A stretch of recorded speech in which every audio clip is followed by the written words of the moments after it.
உதகை அரசு தாவரவியல் பூங்கா அருகே உள்ள குடியிருப்பு பகுதியில் சிறுத்தை நடமாட்டத்தால் மக்கள் அச்சமடைந்துள்ளனர். வனத்துறைக்கு தெரிவிக்கப்பட்ட நிலையில் சிறுத்தை நடமாட்டம் தென்பட்ட பகுதிகளில் கேமராக்களை பொருத்தி வனத்துறையினர் கண்காணிப்பு பணியை தீவிரப்படுத்தியுள்ளனர். இரவு நேரத்தில் மக்கள் வெளியே வர வேண்டாம் எனவும் அறிவித்துள்ளனர். மேலும் சிறுத்தை நடமாடும் சிசிடிவி காட்சி வெளியாகி பரபரப்பை உண்டாக்கியுள்ளது. வனவிலங்குகள் ரொம்ப நடமாட்டம் இந்த ஒரு வாரமாக ஜாஸ்தியாக இருக்குது. அது எங்கள் வீட்டுக்கு பக்கத்தில் இருக்கிற ஒரு வீட்டில் கேமராவில் நல்ல அப்ரூவலாக எங்களுக்கு இங்கே இருக்குதுன்னு தெரிஞ்சிருச்சு. அப்போ நாங்கள் ஃபாரஸ்ட் ஆஃபீஸில் கம்ப்ளைண்ட் கொடுத்துருக்குறோம்.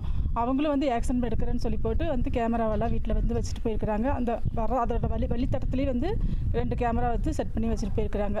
கூடிய செலவில் சீக்கிரமாக எங்களுக்கு அதை பிடிச்சி கொடுத்து நீங்கள் ஒரு நல்ல நடவடிக்கை எடுத்து கொடுக்கணும். ஏன்னா குழந்தைகள்லாம் ஸ்கூல் விட்டு இந்த வழி தான் நடந்து வர்றாங்க. கண்டிப்பாக ஒரு வயசானவங்க வர்றாங்க, வேலை முடிச்சு நிறைய பேர் வர்றாங்க, ஒரு சர்ச் முடிச்சு நிறைய பேர் வர்றாங்க, அன் டைமில் வேலை முடிச்சு வாலிப பசங்களும் நிறைய பேர் வர்றாங்க.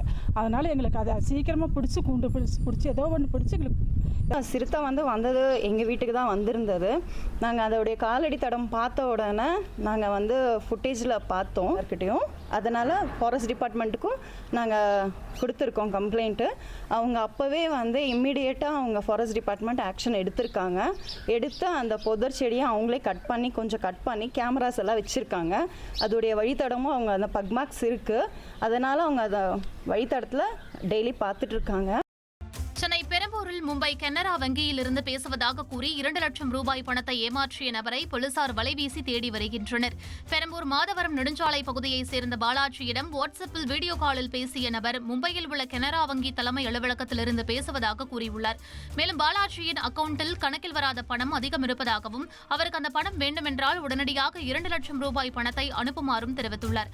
இதனை நம்பி பாலாஜி 2 லட்சம் ரூபாய் பணத்தை அனுப்பி ஏமாந்துள்ளார். ட்ரெண்ட ஃப்ரெண்ட் ஆக்கிக்கோங்க. தந்தி டிவியின் சப்ஸ்கிரைபர்ஸ் அண்ட் ஃபாலோவர்ஸ் குடும்பத்துல நீங்களும் இணையுங்க.